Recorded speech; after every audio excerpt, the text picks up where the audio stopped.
सो आज world youth skill day है and हम ऑफन टाइम हमारे डेली टास्क पे फोकस करते हैं, बट हम कभी रिफ्लेक्ट नहीं करते कि हमने क्या काम किया है, उसका क्या इम्पैक्ट हुआ है।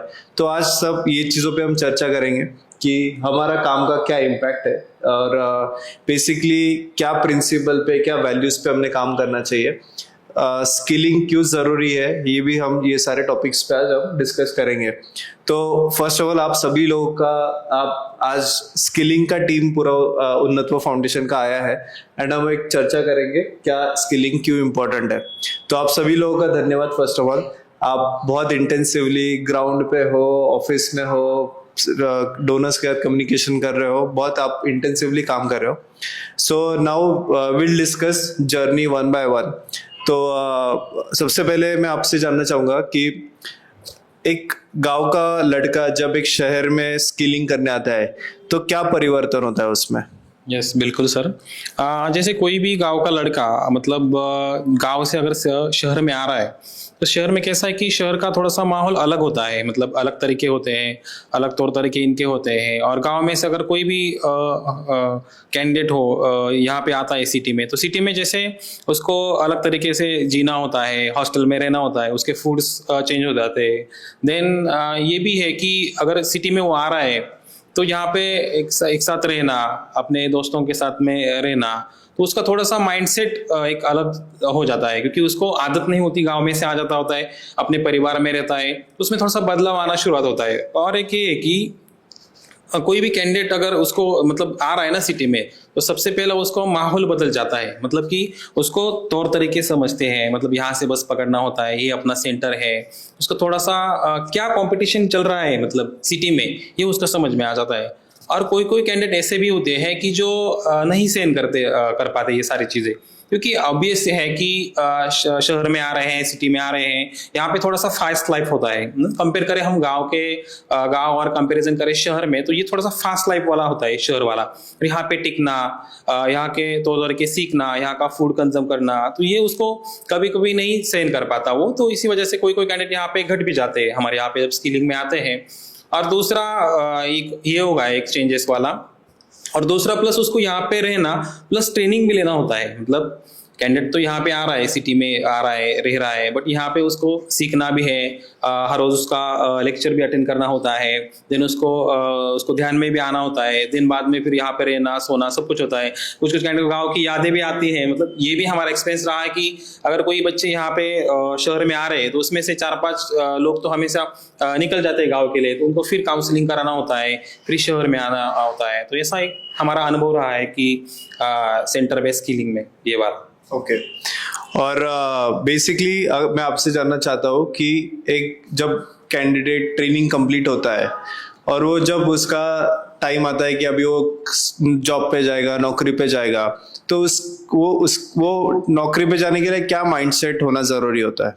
सो बेसिकली अभी देखा जाए तो पॉजिटिव माइंडसेट बहुत इंपॉर्टेंट है, क्योंकि स्किल जो हम कहते हैं कि सारी चीज़ें जो स्किल में डिपेंड होती है, सो स्किल के बाद ही ये सारी जो चीज़ें पॉजिटिव माइंडसेट रहता है, या फिर उस प्रति जो काम का उसका जो ये रहता है ऑब्जर्वेशन, तो वो सारी चीज़ें हम स्किल से ही हम मोटिवेट कर सकते हैं थ्रू स्किल्स।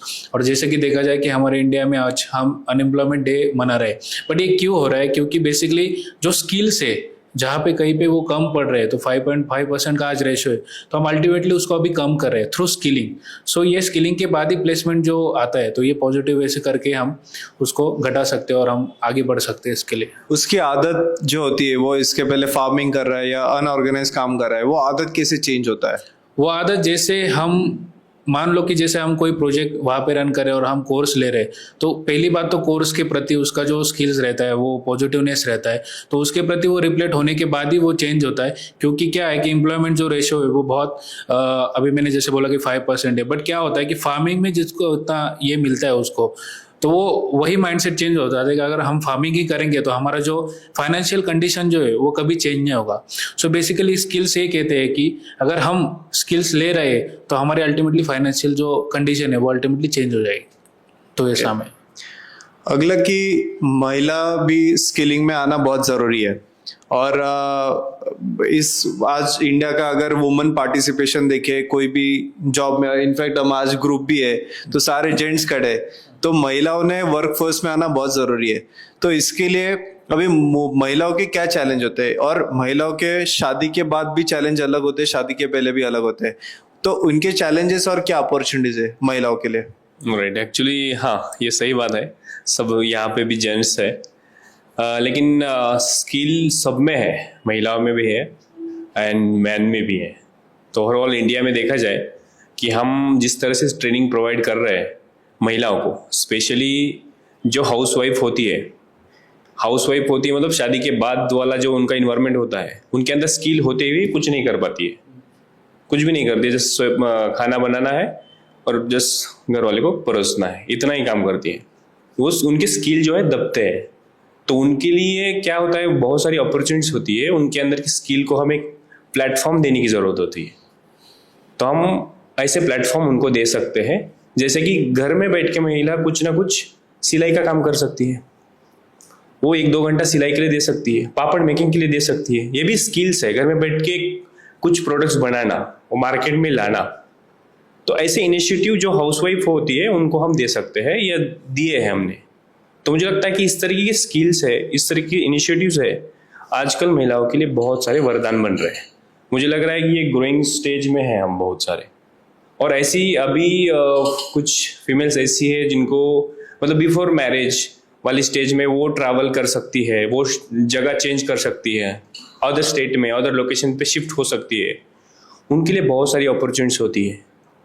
जब उनको ऐसा कि जैसे कि जनरल ड्यूटी असिस्टेंट जैसे स्किल्स हम प्रोवाइड करिए, नर्सिंग वाला हो या होम सर्विसेज वाला, तो उस तरीके की स्किल प्रोवाइड करने के बाद वो बहुत सारे जगह पे एक्सप्लोर कर सकती है। मुझे लगता है महिलाओं को प्लेटफॉर्म की ज़रूरत होती है, और वो प्लेटफॉर्म एक ऐसी चीज़ होती है कि उनकी स्किल दिखाती है, एक ग्रोइंग उनका स्टेज दिखाती है। मुझे लगता है ये सही बात है वैसे। ओके। और जब हम एक नए गांव में जाते हैं जहाँ के यूथ को कभी एजुकेशन मिला नहीं है, और वो फार्मिंग एक्टिविटी हो या अनऑर्गेनाइज इसमें जाते हैं, अभी एक गांव में जब जाते हैं जहाँ पे हमारी ना पहचान है, ना वो गांव तक अभी कोई ऑर्गेनाइजेशन पहुंची है, तो ये गांव से ट्रस्ट कैसे बिल्ड करे और उनको कैसे अग्री करे या उनको कैसे हमारे स्किलिंग में लाए, इसके लिए क्या एफर्ट लगता है? पहले तो गांव में जब जाते हैं हम, तो वहाँ के जो रिस्पेक्टिव की पर्सन रहते हैं उनसे हम पहले मीटिंग करते हैं। तो उनको जो हमारे कोर्सेस है टेक्निकल के, वो सब कोर्स बताते हैं, उसके आउटकम क्या आएंगे वो सब उनको एक्सप्लेन करते हैं। उसके बाद में वो की पर्सन के थ्रू एक यूथ का मीटिंग कंडक्ट करते हैं। यूथ के मीटिंग में डिफरेंट एजुकेशन के बच्चे आते हैं वहाँ पे, किसी का एक 5th हुआ है, 8th हुआ है, 10th 12th, एकदम अलग अलग एजुकेशन के। तो उनके हिसाब से हम उनको ट्रेड सजेस्ट करते, उनका भी इंटरेस्ट देखते कौन से ट्रेड में इंटरेस्टेड बच्चे। ज़्यादातर वहाँ पे क्या होता है कि पुरखों से उनका जो परंपरागत बोलते वो उनका जो काम धंधा है वही वो कंटिन्यू करते, लेकिन हम उनका डायरेक्ट जो इनकम है वो इनकम पे फोकस करते, क्योंकि गांव के बच्चों का ऑल ओवर फैमिली पूरा खेत में भी जाता है, तो 1 लाख से ज़्यादा पूरा फैमिली मिलकर भी नहीं कमाते। और जब हमारा कोर्स में इंटर होते, कोर्स करने के बाद का जो जॉब मिलता है, तो वो जो उनका 1 साल का हम मिनिमम जो इनकम उनको शो करते, तो 4-5 खेती बाड़ी मिला के भी वो उसको आगे निकल जाता है, उससे आगे निकल जाता है। तो वो उनको एक माइंड सेट में बिठाना पड़ता है, उनका काउंसलिंग करना पड़ता है, और एक 3-4 मीटिंग में सब एडमिशन वगैरह हो जाता है, डॉक्यूमेंटेशन प्रोसेस वगैरह सब करके जब ट्रेनिंग स्टार्ट होता है, तो जब ट्रेनिंग एक्चुअल में स्टार्ट होता है तो पहले 7-8 दिन में भी एडमिशन पड़ जाते हैं हमारे। और उनको जो हमारे लास्ट बैचेस जो हुए उनकी सक्सेस स्टोरी वगैरह दिखाते, तो वो भी मोटिवेट हो जाते। तो एकदम बढ़िया ये में इम्पैक्ट मिलता है वहाँ से। थोड़े चैलेंजेस आते, लेकिन अभी आदत हो गई चैलेंजेस की, तो हो जाता है वो सब। अभी हम पूरे इंडिया में 9 स्टेट्स में 85 डिस्ट्रिक्ट्स में हम स्किलिंग का काम कर रहे हैं, पर ऑफ कोर्स हर जगह पे चैलेंजेस आते हैं और सब जगह स्किलिंग का क्वालिटी मेंटेन रखना, कंसिस्टेंट रखना बहुत इंपॉर्टेंट है, तभी हमें जो इम्पैक्ट चाहिए वो मिलता है। तो ये सब कंसिस्टेंट करने के लिए क्या एसओपी फॉलो करते हैं, और ट्रेनिंग लोकेशन या ट्रेनिंग सेटअप कैसा होना चाहिए, ट्रेनर्स कैसे होने चाहिए, कैसे क्वालिटी हम मेंटेन करें, इंश्योर करें? जी सर, बहुत बढ़िया आपने सवाल पूछा है। एक्चुअली ट्रेनिंग का जो जैसे हमारा स्किलिंग का जो प्रोग्राम्स होते हैं, तो ऑब्वियसली हमारे दिमाग में पहले वही आता है कि एक ट्रेनिंग सेंटर सेटअप होगा जहाँ पे सब चीज़ें अवेलेबल होंगी, इंफ्रास्ट्रक्चर अच्छा खासा होगा। लेकिन जैसे कि अभी हम जहाँ पे अभी हमारे अलग अलग एक्रॉस लोकेशंस पे, स्टेट्स पे काम कर रहे हैं, तो क्या होता है कि हर जगह पे वो मिनिमम इंफ्रा के साथ हम काम करना पसंद करते हैं। उसका ये क्वालिटी मेंटेन कहाँ पे करते हैं, तो जो हमारे ट्रेनर्स होते हैं वो इंडस्ट्री के जो एक्सपर्टीज़ होते हैं उनको हम इन्वॉल्व करते हैं, ना कि ज़्यादा हमारा फोकस इंफ्रा और जो बाकी की चीज़ें है उसमें। तो क्या है कि जो भी हमारा यूथ है, जो बेनिफिशियरी है, उसको स्किल ट्रेनिंग प्रोवाइड करना वो हमारा पहला प्रायोरिटी होता है। और जो उसी से आता है, जो एक्सपर्टीज इंडस्ट्री के जो अच्छे ट्रेनर्स है उनको हम अपॉइंट करते हैं। लोकेशन हम ऐसे आइडेंटिफाई करते हैं कि जहाँ पे हमारा इंफ्रास्ट्रक्चर की ज़्यादा नेसेसरी ना हो, कम से कम इंफ्रा में हम ज़्यादा से ज़्यादा अच्छा क्वालिटी देके उनका बेनिफिशियरी को ट्रेन कर पाए। तो हमारा फोकस वही होता है। और इसमें और एक चीज़ है कि जो ट्रेनिंग सेंटर्स में जो हमारे प्रोजेक्ट्स चलते हैं, उसके अलावा जो कम्युनिटीज़ में हम जहाँ पे रीच आउट कर रहे हैं अभी, तो वहाँ पे जाने के लिए हमें लोकल कनेक्ट्स बहुत लोकल कनेक्ट्स का बहुत सपोर्ट मिलता है। और ये सब चीज़ों का क्लब करके हम अच्छे से ट्रेनिंग डिलीवर कर पाते हैं। और एसओपी कैसे मेंटेन करते हो? एसओपी का सर ऐसे स्क्रीनिंग करना है कैंडिडेट का, ये सब चीजें कैसे कंट्रोल? एक्चुअली हम क्या करते हैं, फ्रॉम स्टार्ट टू एंड हम पूरा स्क्रीनिंग, कैंडिडेट का जैसे स्क्रीनिंग करते हैं वैसे हम ट्रेनर्स का भी स्क्रीनिंग करते हैं। जो हमारे बच्चों को, जो भी कैंडिडेट्स है उनको जो ट्रेन करते हैं, और जो कैंडिडेट्स है उनका डॉक्यूमेंट लेना, उनसे काउंसलिंग, 1-to-1 काउंसलिंग करना, ये फिजिकली भी होता है और टेलीफोनिक भी होता है। इससे क्या होता है कि हमारा जो भी यूथ है उसको भी पता चलता है कि वो कौन से ट्रेड के लिए जा रहा है, उसको आगे जाके क्या बेनिफिट होने वाला है। तो स्क्रीनिंग का एक अच्छा सा एक हमें यूज हो जाता है, उससे बेनिफिट मिलता है, दोनों यूथ को भी मिलता है और हमें एज अ पार्टनर भी मिलता है कि ज़्यादा ड्रॉप आउट्स वगैरह नहीं होते। जो इंटरेस्टेड कैंडिडेट्स होते हैं उसको हम फोकस कर पाते हैं और इंडस्ट्री से लाइन अप कर पाते हैं अच्छे से।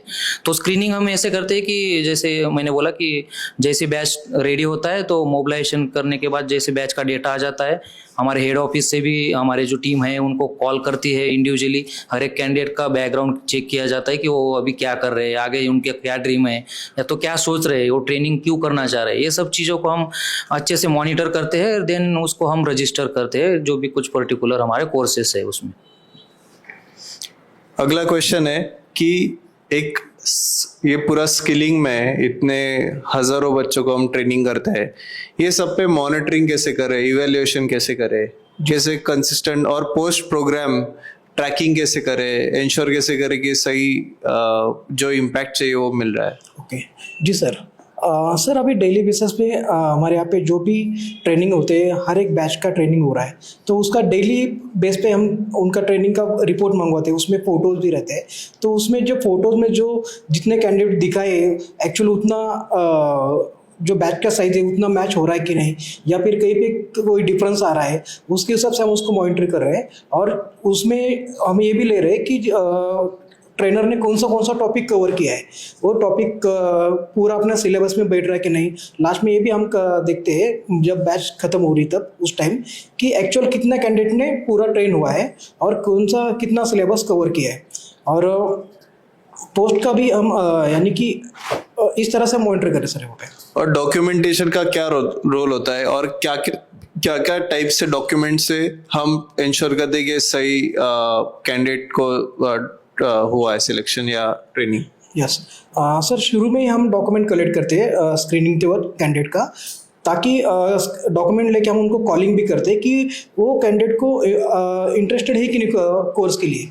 आफ्टर बैच शुरू में भी हम कैंडिडेट को कॉलिंग करते हैं। देन लास्ट में हम कैंडिडेट को जो भी डॉक्यूमेंट लिया है, सबमिट किया है सॉफ्ट कॉपी, उसका हम हार्ड कॉपी मंगवाते हैं। और जो भी कैंडिडेट का डॉक्यूमेंट प्रॉपर है, ट्रेनिंग अटेंड किया है, उनको ही हम सर्टिफिकेट प्रोवाइड करते हैं। तो डॉक्यूमेंटेशन क्या क्या टाइप के होते हैं? ओके, डॉक्यूमेंट एडमिशन फॉर्म रहता है, आधार कार्ड रहता है, उसके बाद उसका प्री काउंसलिंग फॉर्म रहता है।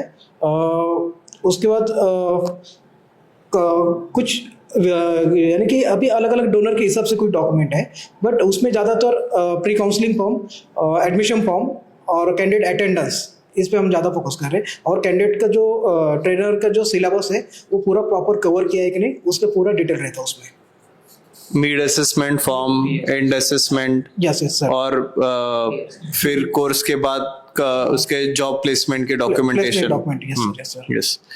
अगला मेरा सवाल है कि कोई भी जब नए लोकेशन पे हम जाते हैं तो कौन से कोर्स लेना चाहिए, कौन से इसमें स्किलिंग करना चाहिए, ये कैसे डिसाइड होता है? स्किलिंग में देखा जाए तो हर एक कैंडिडेट या आदमी में एक स्किल रहता है, जो एक ट्रेडिशनली स्किलिंग अपने पास उसमें फैमिलियर से आता ही है कि कुछ फैमिली बिजनेस होगा, उसमें मेंटेन कैसे करना है, उसमें कौन से आइडिया स्किलिंग उसमें उसको करने हैं, उसमें उसको आता है। लेकिन जब उसके स्किलिंग के बारे में उसने सोचता है कि मुझे बाहर निकलना है, गांव के बाहर निकलना है, सिटी के बाहर निकलना है, या उसके नीड्स के हिसाब से उसने देखा जाए तो मुझे जॉब चाहिए, या तो फिर मुझे सिर्फ एक एक्स्ट्रा टास्क के लिए मुझे स्किलिंग चाहिए, वो हिसाब से उसने अभी मार्केट में स्किल इंडिया में बहुत सारे प्लेटफॉर्म आए हैं, तो उसमें उसने देखा जाए तो जॉब चाहिए, तो जॉब के हिसाब से हमारे घर के पास में, मेरे ज़िले में, इंडस्ट्रियल एरिया में कौन सा स्कोप है और उसमें मुझे क्या अपॉर्चुनिटी दिख रही है, उसमें मेरे को कौन सा कोर्स का मुझे नॉलेज है अभी उसमें, और वो नॉलेज के हिसाब से मैं कौन सा बिल्डअप कर सकता हूँ, उसमें कुछ बढ़ा सकता हूँ नॉलेज वगैरह, वो हिसाब से उसने स्किलिंग में अलग अलग प्लेटफॉर्म में उसमें अपॉर्चुनिटी देखनी चाहिए। उसके अलावा उसमें देखना जाए तो मतलब उसका स्ट्रेंथ कितना है, उस हिसाब से वो स्किलिंग में देख सकता है। अभी स्किलिंग में हर एक प्रकार के अपने ज़िले के बाहर भी बहुत सारी अपॉर्चुनिटी है, जो इंडस्ट्रियल सेक्टर में या नॉन इंडस्ट्रियल, नॉन टेक्निकल में भी है, तो उसके नॉलेज के हिसाब से और उसका टेक्निकल एजुकेशन होगा, वो हिसाब से उसने कितना उसको बिल्डअप जाके उसने कितना ग्रो करना है आगे जाके, मतलब नीड्स के हिसाब से उसने भी स्किलिंग में वेरिएशन में देखना चाहिए उसमें प्रोग्राम में। राइट। और बेसिकली एक अगर हम इसको समराइज करें तो हर एक के स्किलिंग के नीड्स अलग अलग होते हैं। जब हम एक छोटे गांव में जाते हैं तो वो खेती बाड़ी करते हैं, उनका स्किलिंग का रिक्वायरमेंट एक अलग होता है। उनको शायद हम एक अनऑर्गेनाइज सेक्टर से ऑर्गेनाइज सेक्टर्स में ला रहे हैं, कंस्ट्रक्शन इंडस्ट्री हो या मैन्युफैक्चरिंग इंडस्ट्री हो।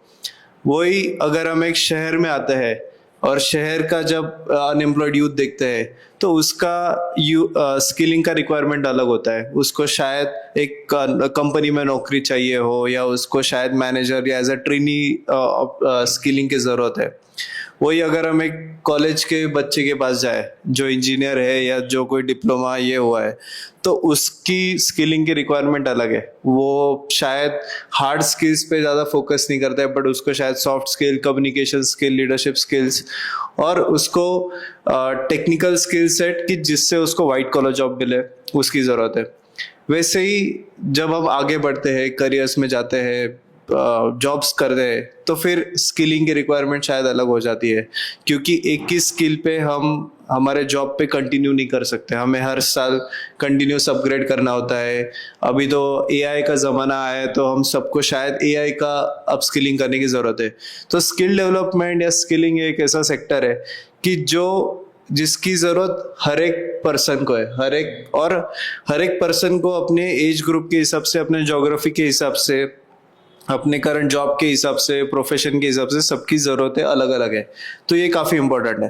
अभी मैं एक स्टोरी सबसे जानना चाहता हूँ। आप इतने स्किल में इतना पैशनेटली काम कर रहे हो, तो कुछ मोटिवेशन फैक्टर्स है या कुछ लोगों की आपने लाइफ चेंज करी है। क्विकली आप सब लोग एक स्टोरी ऐसा रिकॉल कीजिए, या ऐसा कोई इंसिडेंट रिकॉल कीजिए कि जहाँ से आपको लगता है कि यार ये मैं जो भी काम कर रहा हूँ इससे सच में लोगों की जिंदगी चेंज हो रही है। तो मैं शायद सबसे पहले आपसे शुरू करूंगा।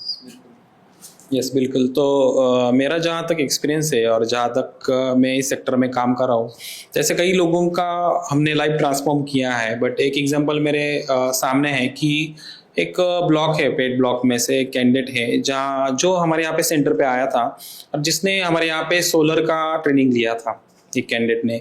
बट ये था, उसकी लाइफ ये थी कि वो मतलब शादीशुदा भी था और वो पहले एक लेबर था, मतलब 200-250 रुपये की वो लेबर करता था और काम पे जाता था। बट उसको एक नीड थी कि एक फैशन था कि कुछ जिंदगी में आगे जाके करना है। उसने पहले सुना था कि ये लोगों ने ये कोर्स किया है और आगे इनका लाइफ डेवलप हुआ है, साथ ही में इनकम भी बढ़ा है। तो उसने हमारे यहाँ पे एक सोलर का कोर्स किया एक कैंडिडेट ने, फिर उसको हमने कोर्सेस कराया, काफ़ी अच्छी तरह के उसने कोर्स भी सीखा। बट वो दिन भर काम करता था और रात को एक काम भी करता था। उसने कोर्स किया, बाद में उसको हमने एक कंपनी में एम्प्लॉय किया। उसका ये था कि सर मुझे कोई भी एक काम दे दो, मुझे सिर्फ काम शुरुआत करना है। तो उसका स्टार्टिंग सिर्फ 200-250 उसको लेबर से स्टार्ट किया था ना उसने। बाद में उसने जब कोर्स किया, उसको एक कंपनी में लगाया और कंपनी में उसकी स्टार्टिंग सैलरी 12,000 रुपये हुई। बट क्या है कि जैसे हमने उसको इस सोलर का स्किल सिखाया, बाद में उसको कंपनी में लगाया और उसको एक 12,000 साल पे उसने काम करना चालू कर दिया। बट ये है कि उसको थोड़ा सा ग्रो अप होना था, सीखना था। तो उसने मुझे बाद में कॉल किया कि सर मुझे थोड़ा सा और सीखना है। तो वहाँ पे उसने धीरे धीरे से करते करते इलेक्ट्रिशियन का भी स्किल सीख लिया। तो उसके जो एम्प्लॉयर थे उन्होंने उनको देखा कि इसको ये भी काम कर रहा है, ये भी काम कर रहा है और थोड़ा सा अच्छा भी है, तो उसका सैलरी 18,000 रुपये कर दिया। बाद में उसने फिर मुझे रीच आउट किया कि सर मुझे अब ये एक्सपीरियंस आ रहा है, मुझे थोड़ा सा कंपनी दूसरा चाहिए, उसने मुझे बोला। फिर हमने उसको कंपनी में बदल दिया, इंटरव्यू वगैरह लगाया, फिर एक आगे का एक कंपनी दे दिया। बाद में उसका सैलरी 24,000 रुपये हुआ। बट उसके बाद भी वो रुक नहीं रहा था। वो बोला कि सर मुझे खुद का एक स्टार्टअप भी शुरू करना है, ये भी उसने मुझे बात कही।